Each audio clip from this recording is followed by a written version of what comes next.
வணக்கம் ஃப்ரெண்ட்ஸ். பாலகுமாரன் ஐயா அவர்கள் எழுதிய இரும்பு குதிரைகள் அத்தியாயம் 13. பல்லாவரம் மலைவில் நெடுஞ்சாலை வழியே உள்ளடங்கிய அந்த கம்பெனி இருந்தது. முன்பக்கம் நிறைய புளிய மரங்கள் அதை மறைத்து கொண்டிருந்தன. அந்த காலை நேரத்திலும் பஸ்ஸிலும் மின்வண்டியிலும் நிறைய பெண்கள் இறங்கி இந்த கம்பெனிக்கு நடந்து போய் கொண்டிருந்தனர். பகல் உணவு பொட்டலமும் 2-3 வார பத்திரிகைகளும் அநேகமாக எல்லோரும் வைத்திருந்தார்கள். அது 7 மணி பகல் ஷிஃப்ட். கம்பெனியின் இறங்குகையில் இரவு ஷிஃப்ட் எதிர்பட என்னடி ஆச்சு என்று விசாரித்தார்கள். பதில் கேட்டு கவலைப்பட்டார்கள். இரவு ஷிஃப்டில் சுத்தமாய் வேலை இல்லை. என்னதான் செஞ்சீங்க? தூங்கினீங்களா? முதல்ல தூங்கக்கூடாதுன்னுட்டாங்க. ஒரே பேச்சு பாட்டு தான். காலையிலே 3 மணிக்கு சரி தூங்குறதுன்னா தூங்குன்னுட்டாங்க. தூங்கிட்டோம். எங்களுக்கு வேலை இருக்குமா? லெடக்ஸ் வந்தாதான். வருமா? தெரியலை. வரேண்டி. தூங்கி எழுந்திரிச்சது பேஜாராக இருக்குது. ட்ரெயினில் தூங்கி ஸ்டேஷன் விட்டுற போகிறேன். தமிழ் செல்வி லெடக்ஸ் வராதாம். முருகபூஷணம் சொல்லிட்டு போச்சு. ஒரே பாட்டு கூத்துந்தானாம். ஜாலிதான். உனக்கு பாட தெரியுமா? டே ஷிஃப்டில் பாடினா கொண்டுடுவாங்க. வேலை இல்லைன்னா என்ன செய்கிறதாம்? தூங்கிறது. டே ஷிஃப்டில் தூங்க விட மாட்டாங்க. நைட் ஷிஃப்டில் ஒழிஞ்சது போகட்டும்னு விட்டுருப்பாங்க. இன்றைக்கும் லெடக்ஸ் ரப்பர் வரலைன்னா என்னாகும்? ஒரு வாரம் வீட்டில் போய் தூங்குங்க, பின்னாடி பார்த்துக்கலாம்னு நோட்டீஸ் போர்டு பேசும். சம்பளம் போடுவாங்கள்ல, தவடையிலே போடுவாங்க. அப்பாடி, இப்போ கார்டு பஞ்சு பண்ணியாச்சு. இன்னைக்கு சம்பளம் உண்டு. அவரவர்கள் இடத்தில் உட்கார்ந்து கொண்டார்கள். ஜெனரேட்டர் சப்தம், உலை கொதிக்கும் சப்தம், நீராவி சப்தம் எதுவும் இல்லை. வழக்கத்தை மீறி அங்கே ஒரு மௌனம் நிலவியது. அந்த மௌனம் எவரையும் பேச விட்டாமல் செய்தது. அது கருத்தடை சாதனங்கள் செய்யும் தொழிற்சாலை. லட்சக்கணக்கில் அரசாங்க நீரோத் தயாரிக்கப்பட்டது. நீரோத் போல் பல கருத்தடை உரைகள் தயாரிக்கப்பட்டன. மெல்லிய ரப்பர் உரைகள் செய்ய உயர்ந்த ரப்பர் குழம்பு லட்டக்ஸ் அவசியம். உள்நாட்டிலே கிடைக்கும். ரப்பர் எஸ்டேட்டில் 3 மாதமாய் ஸ்ட்ரைக்கு. உற்பத்தி முடங்காமல் இருக்க உடனே இறக்குமதி லைசன்ஸ் வாங்கி வெளிநாட்டிலிருந்து ரப்பர் குழம்பு தவறி வைக்கப்பட்டது. மலேசிய ரப்பர். அதை ஏற்றி வந்த சரக்கு கப்பல் நிற்க துறைமுகத்தில் இடமில்லை. கப்பல் துறைமுகத்தில் காத்திருக்காமல் பம்பாய் போய்விட்டது. பம்பாயில் இறங்கி வெகு அவசர தேவை என்று நிர்ணயிக்கப்பட்டு உடனடியாய் துறைமுகத்திலிருந்து விடுவிக்கப்பட்டு லாரிகளில் ஏற்றப்பட்டது. 10 நாட்களுக்கு முன்பே தொழிற்சாலைக்குள் வந்து சேர வேண்டிய சரக்கு கடைசி சொட்டு ரப்பர் பால் கையிருப்பு தீரும் வரை வராமல் போய்விட்டது. கைப்படாமல் எந்திரம் தயாரிக்கும் முறைகளை இந்த பெண்கள் மெல்லிய தகர பேப்பரில் மூடி அடுக்கி டப்பாவில் போட்டு பேக்கிங் செய்வார்கள். ஒவ்வொரு உரையையும் பலவித சோதனைகளில் ஈடுபடுத்துவார்கள். ஒரு நாளைக்கு பல லட்சம் முறைகள் சோதனை செய்து மூடி அடுக்கி பெட்டியில் இட்டு நகர்ந்து கொண்டே இருக்க வேண்டும். நெற்றி வேர்வையை கூட துடைக்கக்கூட நேரமின்றி வேலை இருக்கும். ஒரே மாதிரி வேலை எனினும் மடமடவென்று செய்ய வேண்டும். ஓயாது ஓடிக்கொண்டிருக்கும் தொழிற்சாலை என்று மௌனமாய் மலங்க வீழ்த்து கொண்டிருக்கிறது. மேற்கொண்டு வேலைக்கு லெடக்ஸ் ரப்பர் வர வேண்டும். வந்துவிடும். வந்தே ஆக வேண்டும். வரலன்னா என்னடி ஆகும்? சும்மா கெடடி தொணன்னு சும்மா இருந்தா எப்படியா? விஸ்வநாதன் கோபத்தில் இறைந்தான். இதோ அதோன்னு விடுகிற வரைக்கும் மல்லாக்கா படுத்து தட்டிங்க. ஒரு போல்ட்டு கூட நகரலை. தள்ளி வா, நான் பார்க்குறேன். முடியாது. இது முடிகிற சமாச்சாரம் இல்லை. நான் வேற லாரி மாத்துறேன். 1 ஹவர்ல போயிடலாம். பார், இது ஒன்றும் கைட்டிட்டா மற்றது சுலுவாக வந்துடும். கஃபூர், வண்டி எடு. இவங்க கூட பேசி புண்ணியமில்லை. திருப்பதி போய் இன்னொரு லாரி பிடிக்கலாம். எப்படி சார் மாத்துறது? 205 லிட்டர் ட்ரம். அசைக்க கூட முடியாது சார். தப்பி தவறி சாஞ்சுதுன்னா ஒத்துக்கும். அசைக்க நகர்த்த முடியாது சார். கிரேன் கிடைக்குமா பார்ப்போம். எடுத்து வைக்கவா? திருப்பதிலையா? எடு கஃபூர், வண்டியை ஏதாவது செய்திடணும். யோசனை செய்யுங்க சார். திருப்பதியிலே கிரேன் கிடைக்குமா? மெட்ராஸுக்கு ஃபோன் போட்டு சொல்லுவோம். நாம் ட்ரை பண்ணிட்டு மெட்ராஸை தொந்தரவு செய்யலாம். எடு வண்டியை. நேராக மெட்ராஸ் போய் கையோடு லாரி கிரேன் கூட்டியாந்தா எடுப்பா வண்டியை. ஒரு மரியாதைக்கு கன்சல்ட் பண்ணினா தொணன்னு. இன்றைக்கும் லெடக்ஸ் வராதாம். ஏற்றி வந்த வண்டியை காணாமாம். என்னடே ஆகும்? கவலைப்படாதே. நம்ம ஹீரோ தேடிக்கிட்டு போயிருக்காரு. பெரியவரா? முதலாளியிலடி. சம்பளம் எடுத்தார் வாரே விஸ்வநாதன். அவரு உயரமாக சுருள் கிராப்பா தங்க செயின் போட்டிக்கின்னு அவரா? இந்த தோடி பத்தினி செயின் வரைக்கும் பார்த்துருக்கிறியா? எனக்கு பேர் மட்டும்தான் தெரியும், தங்கம்மா பித்தளையான்னு தெரியாது. தமிழ்ச்செல்வி, இவ பேசுறதை கேளேன். என்னம்மா விஷயம்? அவள் காதோடு இவள் சொல்ல, இவள் காதோடு அவள் சொல்ல, மௌனம் விடியல் நேரத்து இருள் மாதிரி கலைந்து அங்கே தும்பிகள் துடிக்கும் சத்தமாய் கிசுகிசுப்புகள் தொடர்ந்தன. லாரி ஏற்பாடு செய்து கொடுத்துட்டேன் சாமி. கிரேன் இங்கே பிடிக்க இங்கே கேட்டு சொல்கிறேன். தேவஸ்தானம் கிரேன் வச்சிருக்கும். தருமா? கேட்டு சொல்கிறேன். ஹலோ, ఎవరు అక్కడ? பாகா ఉన్నారా? விஸ்வநாதன் நகம் கடித்து தவித்தான். தேவஸ்தானம் கிரேன் தராது சார், இன்னொரு இடம் சொன்னாங்க, கேட்டலாம். தம்பி, காஃபி டிஃபன் சாப்பிட்டீங்களா? பல்லு கூட தேய்க்கலை, விளக்கிட்டு வாங்க சாப்பிடலாம். கிரேன் கிடைக்கணும் சார். பல்லு விளக்கவா? ப்ளீஸ், தமாஷ் பண்ணுற நேரமில்லை. கிரேன் கிடைக்குமா சொல்லுங்க. ஹலோ, அக்கட பாகா ఉన్నారా? விஸ்வநாதனின் வாய் குழம்பி கசத்தது, வயிறு குழந்தை எகிரிற்று. அடட, கிரேன் இப்போதான் பெரிய பாலம் போச்சாம், லாரி கிணத்துல மாட்டிக்கிச்சுன்னு கூட்டி போனாங்களாம். எந்த லாரி?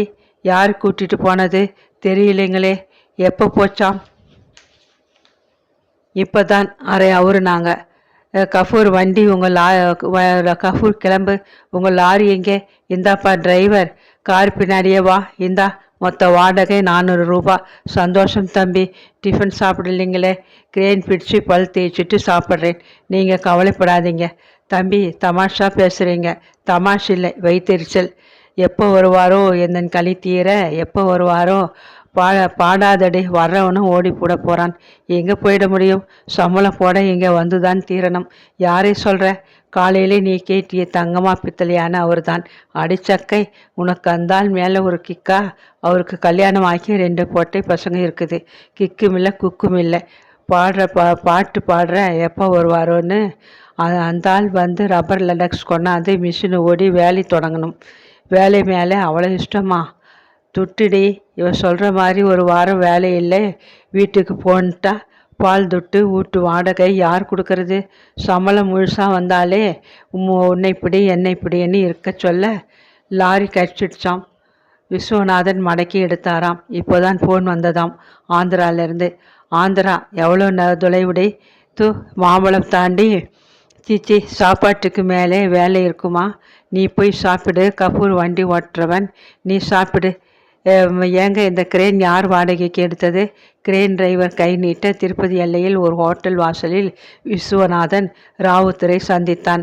ஐயா நமஸ்காரம். நீங்கள் யார்? ராவுத்தர் கம்பெனியா? குரல் பரிச்சயம் மிகுந்த முகம் மறந்து போன மாதிரி பாவத்துடன் ராவுத்தர் முகம் சுருங்கி விஸ்வநாதனை கவனித்தார். முதல் பார்வையில், முதல் கைகூப்பலில் அந்த இளைஞனை அவருக்கு பிடித்து விட்டது. அடட, விஸ்வநாதன் நீங்கள் தானா? ரொம்ப சந்தோஷம் தம்பி. அல்லாஹ் கருணை உள்ளவன், பெரும் பேராளன். உங்களை இவ்வளவு சீக்கிரமாக பார்ப்பேன்னு நினைக்கவே இல்லை. என் நன்றியை இப்படி சொல்கிறதுன்னு தெரியலை. உங்கள் உதவி பெரும் உதவி, மறக்கவே மாட்டேன். நீண்ட நீண்ட புகழுரைகள், மலர மலர முகஸ்துதிகள். விஸ்வநாதன் உதவி கேட்க கூசினான். ஆனால் வேற வழி இல்லை. கேட்டான். இவ்வளவுதானே? உங்களுக்கு இல்லாமலா? இதுக்கு போய் இவ்வளவு தயங்கணுமா? எடுத்துக்கிட்டு போங்க, என் வேலை இதனால் பாதிக்கப்படாது.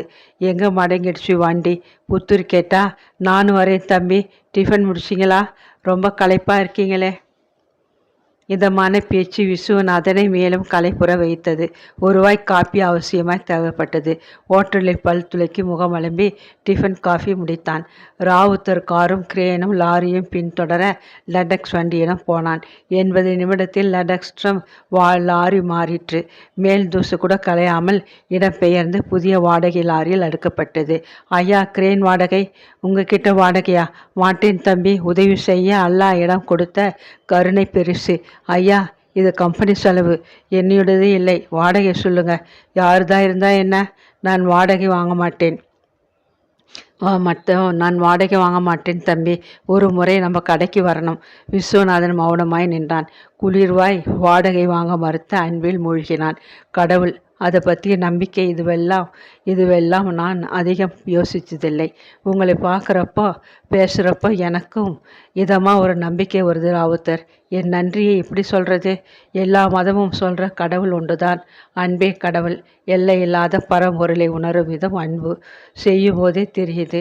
சிநேகத்துக்கும் அன்புக்கும் எல்லை இல்லாத மாதிரி தான் அவன் அருளும் கருணையும். நன்றி சொல்கிறது எதுக்கு? நாம் 2 பேரும் ஒரு ஹிம்சையில் இருக்கோம். இது மாதிரி ஹிம்சை இல்லாத நேரத்தில் இதமாக ஒரு தடவை பார்த்து பேசுவோம். போயிட்டு வாங்க தம்பி. காருக்குள் அவன் உட்கார்ந்ததும் மெல்ல கதவை சாத்தினார். சலாம் செய்தார். லெடக்ஸ் லாரி முன்னால் போக கார் பின்னால் நகர்ந்தது. புத்தூர் மதகு தாண்டிற்று. வசந்தா மனசுள் விண்ணினாள். அந்த குழந்தை என்னவாயிற்றோ? Check post தாண்டிற்று. அந்த லாரி டிரைவரை கேலி செய்தார்களே, அவன் பெயர் என்ன? தம்பி ராஜு. மறுபடியும் அவனை சந்திக்க முடியுமா? எவ்வளோ அற்புதமான உதவி! வடமலைப்பேட்டை பெரிய பாலம் தாண்டியதும் கிணற்றில் கவிழ்ந்த லாரி தென்பட்டது. ராவுத்தர் முகம் சிரிப்பு கைகூப்பல் படர்ந்தது. புழல், செங்குன்றம், செம்பியம். லாரி முன் போக காரில் துவண்டபடி விஸ்வநாதன் போனான். ஏம்மா, யாரும் கூச்சல் போடாதீங்க, நாளைக்கு வேலை உண்டு. லெடக்ஸ் வருதாம். அரை அவர்லே வந்துடும். உள்ள நைட் ஷிஃப்ட்டு க்ளீன் பண்ணி வேலையை ஆரம்பிச்சிடும். இப்போ எல்லோரும் போகலாம்ட்டாங்க. கூச்சல் போடாது போங்க. தலைவி மாதிரி உள்ளவள் சொல்ல மெல்ல கலைந்தார்கள். 2 மணி நேரம் முன்னதாக வீட்டுக்கு போகும் சந்தோஷம் சிரிப்பாய் பொங்க வெளியே வந்தார்கள். லாரி உள்ளே நுழைய வழி கேட்டு ஹாரன் அடித்தது. பெரிய கதவுகள் திறந்தன. என்னப்பா, வண்டியில் லடாக்ஸ் லேபரா? டெலிவரி சலான் வச்சிருக்கியா? கேட் கீப்பர் வழக்கம் போல் கேட்க விஸ்வநாதன் பின்னால் காரில் இருந்து சீறினான். வாட்ச்மேன், வண்டியை விடு. முதல்ல சலான் கேட்குற நேரம் பாரு. லாரி உள்ளே நுழைந்தது. விஸ்வநாதன் கால்கள் நடங்க மிஷின் ரூம் போனான். யாரோ கை குலுக்கினார்கள். முதுகில் தட்டினார்கள். கூட்டமாய் பெண்கள் வெளிவர ஒதுங்கி நின்றான். தமிழ்ச்செல்வி, தங்கச்செயின் தாண்டி சொக்க தங்கம் கழுத்திலே தேஞ்சி தழைஞ்சி போனா கூட நிக்கின்னு இருக்குது பாரேன். யாரோ ஒரு பெண் பேசி கொண்டு போனாள். யாரோ சிலர் சிரித்தார்கள். சார், பெரியவர் போன் கூப்பிடுறார் உங்களை. Viswanathan, good job, very good. So I am happy about you, keep it up. Phone வைக்கப்பட்டு விட்டது. தளர்ந்து விஸ்வநாதன் நாட்காலியில் சாய்ந்தான். இதற்கு இந்த 4 வார்த்தைக்கு தான் இந்த அலையலா, இந்த வேதனையா, இந்த தவிப்பா? இதை செய்யத்தான் பிறப்பா? வாழ்நாள் பூராவும் லடக் தேடல் தானா? மறுபடியும் மணி அடித்தது. Hello, Viswanathan here. நான் தாரணி. நீங்கள் தானா? எப்போ வந்தேன்? இப்போ தான் 10 நிமிஷம் ஆச்சு. உடனே எனக்கு ஃபோன் பண்ணக்கூடாதா? நிறைய வேலைன்னு சொல்ல வேண்டாம். இத்தனை வேலைக்கார ஆஃபீஸிலேயே கல்யாணம் பண்ணிட்டு பண்ணியிருக்க வேண்டியது தானே. உங்களுக்கு எதுக்கு பொண்டாட்டி குழந்தைகள் எப்படி இருக்கா தாரணி? உயிரோடு தான் இருக்கா. செத்து பழைக்கிறது நான் மட்டும்தான். என்னை பற்றி கவலையே கிடையாதுன்னு உங்களுக்கு தனியாக ஒரு பொம்மனாட்டி தாரணி பேச முடியாமல் அழுதாள். ஏன் இப்படி வதைக்கிறேன்? ஒரு வார்த்தை ஃபோன் பண்ணிட்டு போப்படாதா? அத்தனை என்ன துவேஷம்? நானும் பொறுத்து பார்க்குறேன். நெஞ்சை கீறி பொண்ணாக்குறேலே. என் மேலே ஏன் இத்தனை கடுப்பு, இத்தனை விஷம்? கூடாதுன்னா மனுஷாளுக்கு ஃபோன் பளிச்சென்று வைக்கப்பட்டது. எனக்கா விஷமா? பாம்பா பள்ளியா நான்? கீறி புண்ணாக்க நகமுண்டா எனக்கு? குதிரைகளுக்கு எங்கேனும் நகமுண்டா? நகத்தில் விஷமுண்டா? குறைந்தபட்சம் கொம்பு இருக்கிறதா குதிரைக்கு? அவள ஆடுகள் கூட எங்கே கொம்புடன் ஜனித்ததாக விஸ்வநாதன் நாட்காலியில் சரிந்து வெறித்தபடி கவிதை நெய்ய தொடங்கினான். அத்தியாயம் 14. கேஆர் வடிவேலின் தகப்பன் ஒரு நல்ல விவசாயி. கால்கட்டை விரலால் கிளறி அவரால் மண்வாக சொல்ல முடியும். எண்ணி 4 வெட்டில் மடை திறப்ப முடியும். நாற்று பச்சையை பார்த்து விளைச்சல் சொல்ல முடியும். இரவு பகலும் தூக்கமின்றி வளர்ந்து பயிரை களத்து மேட்டில் இருந்தபடி காவல் காக்க முடியும். அப்பா அசந்து உறங்கி வடிவேல் பார்த்ததே இல்லை. இடுப்பு வேஷ்டியை அவிழ்த்து மேல் துணியை போர்த்தி குத்துக்காலிட்டு உட்கார்ந்திருப்பதே தூக்கம். SSLC முடிக்கிறவரை வடிவேலுவை அவர் கழுத்து மீட்டுக்கு அழைக்கவே இல்லை. பேப்பரில் நம்பர் இல்லை என்றதும் போவது விடு, பாஸ் பண்ணாதான் சேரு மிதிக்க முடியுமா என்ன? எவனும் செய்யலாம். இங்கே வா, ஏற்காலை தொட்டு கண்ணில் ஊற்றிக்கோ. நான் இறங்கி ஓட்டுறேன், பின்னாலேயே தடம் பார்த்து வா. எப்பா, செருப்பு போட்டிருக்கேனே, எப்படி சேரில் வர்றது? வரப்பில் நின்றபடி இடுப்பில் கை வைத்தபடி வடிவேலு கேட்டான். அவுத்துட்டு வாடா. செருப்பில்லாத கஷ்டம்ப்பா எனக்கு. ஏண்டா, கர்ணன் கவச குண்டலத்தோட பிறந்தாப்புல உங்கள் அம்மா வவுத்துலேருந்து செருப்பு காலோட பிறந்த? கூட வாடா இறங்கி. ஃபயர் இன்ஜின்காரன் முழங்கால் மட்டும் ஒரு ரப்பர் ஷூ போட்டிருப்பானே, அது போல் வாங்கி மாட்டிக்கிட்டா சுழுவில்லையா? சுழுவில்லை. வேஷ்டியை அவிழ்த்து வடிவேலின் தகப்பன் தலைப்பாகையை கட்டி கொண்டார். வரப்பில் நின்றபடி பிள்ளையை மல்லாக்கா சேற்றில் தள்ளிவிட்டார். எப்போ என்று பயக்கூச்சலுடன் கைகளை விரித்து சேற்றில் விழுந்த வடிவேலுக்கருகில் நின்றார். இப்போ தொப்புள் வரை நனைஞ்சிருக்குல்ல, இனி செருப்பு என்னத்துக்கு? அவுத்து போடு. வடிவேலு துடமெல்லாம் குழமென சேரும். மனசெல்லாம் விவசாயம் பற்றிய வெறுப்பு ஒட்டி கொண்டன. வடிவேலு பரீட்சையில் தோற்றதால் அவன் தகப்பன் சேற்றில் போட்டு புரட்டியதாய் ஒரு பையன் புரளி கிளப்ப மன்னார்குடியில் நிறைய பேர் துக்கம் விசாரித்தார்கள். பயப்படாமல் செப்டம்பர் பரீட்சை எழுதிடு. நவம்பர் டிசம்பர் ரிசல்ட் வரும். உங்கள் அப்பா தள்ளினாலும் காஞ்ச வரப்பிலே தான் தள்ள முடியும். சேறு இருக்காது. என்ன சொல்கிற? இந்த தஞ்சை மண் கிண்டல் இன்னும் துக்கப்படுத்திற்று.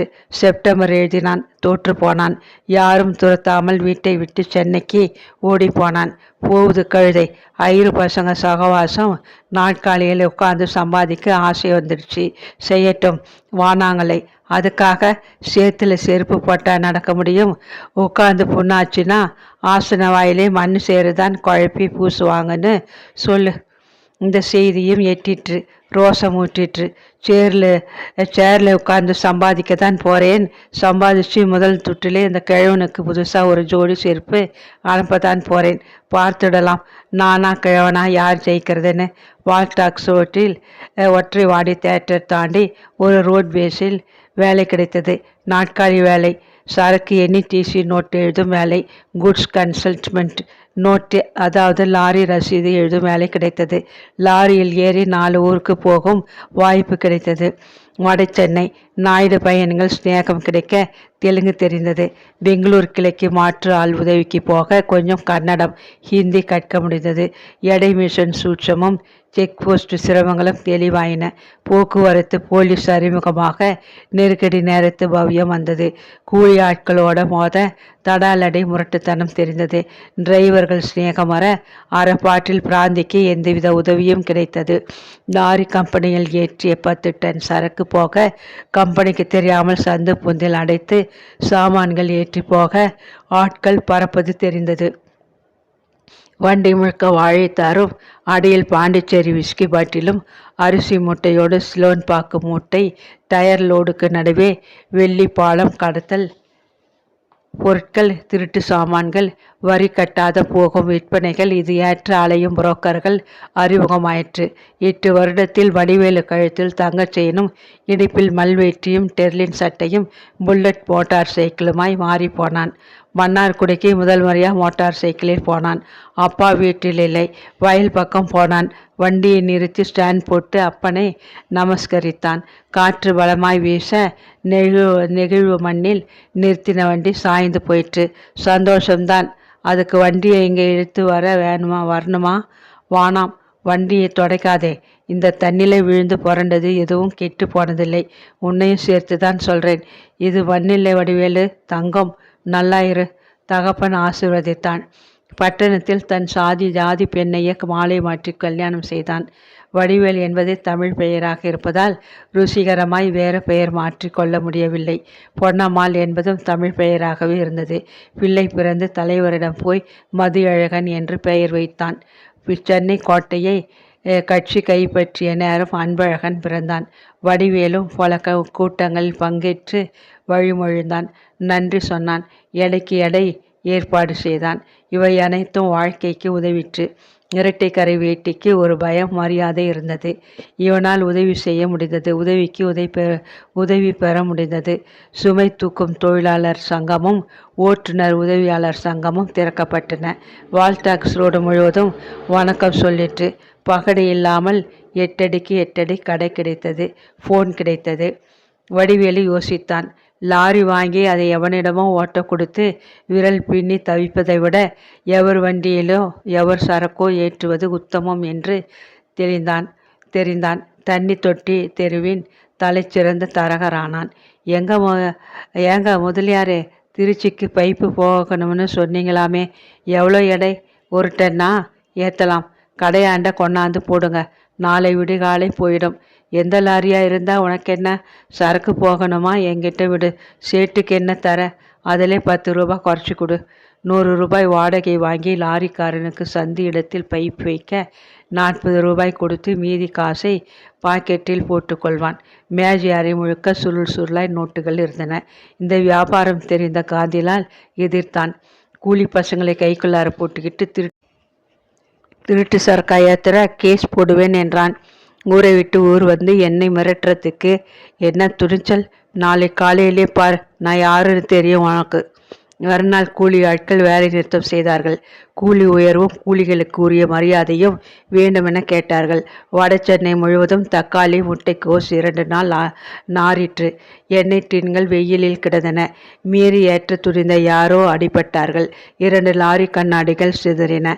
எதிராளி பலம் தெரிந்து காந்திலால் உடனே சமாதானம் பேசினான். வடிவேலுக்கு தன் லாரிகளில் குறைவான ரேட்டில் சரக்கு ஏற்ற ஒப்புக்கொண்டான். ஒட்டுமொத்தமாய் வட சென்னை கூலிகளுக்கு கூலி உயர்வு கொடுக்கப்பட்டது. நடந்தவையாக இருக்கட்டும், இனி நடப்பவை நல்லவையாக இருக்கட்டும். வடிவேலு எண்ணெய் ட்ரம்மில் ஏறி பேசிய போது தொழிலாளர்கள் வேலைக்கு மறுபடி போனார்கள். லாரிகள் ஓடின. மோட்டார் சைக்கிளில் வந்து வடிவேலு கடை திறந்தான்.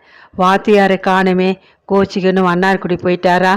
அன்பு சால் தமிழையா அவர்களுக்கு வடிவேலின் வணக்கம் பல. ஒரு லெட்டர் எழுதி போடலாமா? தோடா கிழவர் போகல, காதி கடையிலேருந்து வராரு. ஐயா வாங்க. வடிவேலு கை கூப்பி அவசரமாய் எழுந்தான். நாராயணசாமி பயந்து பின்வாங்கினார். விழமாட்டேன், தைரியமாய் வாங்க.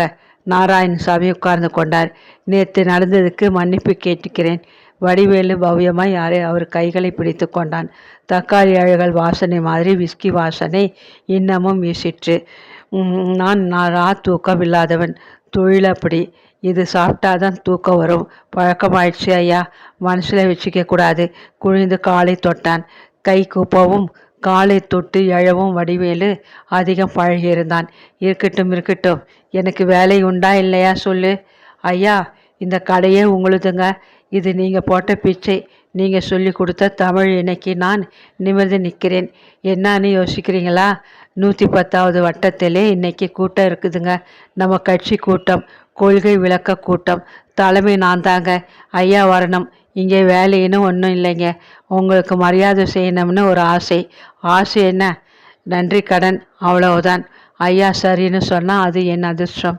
நீங்கள் தங்க இடம், தினசரி உங்கள் சாப்பாடு, பகல் சாப்பாடு, 2 வேளை காஃபி டிஃபன் என் பொறுப்புங்க. நீங்கள் கடையில் இருந்தால் போதும், அதுவே எனக்கு பெரிய பலம். அதிமதுரம், சர்க்கரை, வெல்லம், தேன் எல்லாம் குழைத்து பேசினான். இது என்ன கடை?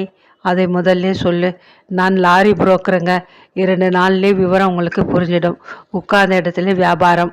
ஃபோன் வந்தது, போடப்பட்டது வந்தது. காசு உள்ளே வந்த வண்ணம் வெளியே போன வண்ணம் இருந்தது. நாராயணசாமி மாலையில் மடமடவென்று மனக்கணக்கு போட்டு நிகர லாபம் 1140 என்று புரிந்து கொண்டார். மாலையில் கூட்டத்துக்கு போனார். தலைவருக்கும் தாய் குலத்துக்கும் எனக்கு தமிழ் சொல்லி கொடுத்த ஆசான் செந்தமிழ் செல்வர் மறை வழி அந்தனர் எதிரே அமர்ந்திருக்கும் முதுபெரும் அறிஞர் நாராயணசாமி அவர்களுக்கும் என் பணிவு கலந்த வணக்கம் பல சொல்லி பேச ஆரம்பிக்கிறேன் என்று துவங்கினான். சிவனே என்று உட்கார்ந்திருக்கும் நாராயணசாமி ஐயரை கூட்டம் எட்டி பார்த்தது. அவருக்கு அந்த பார்வைகள் பயம் கொடுத்தன. இவனை விட அந்த காந்திலால் மேத்தா நிம்மதியான இடம் என்று தோன்றிற்று. நாளை காந்திலாலிடம் சகலமும் பேசிவிட வேண்டும் என்று முடிவு செய்தார்.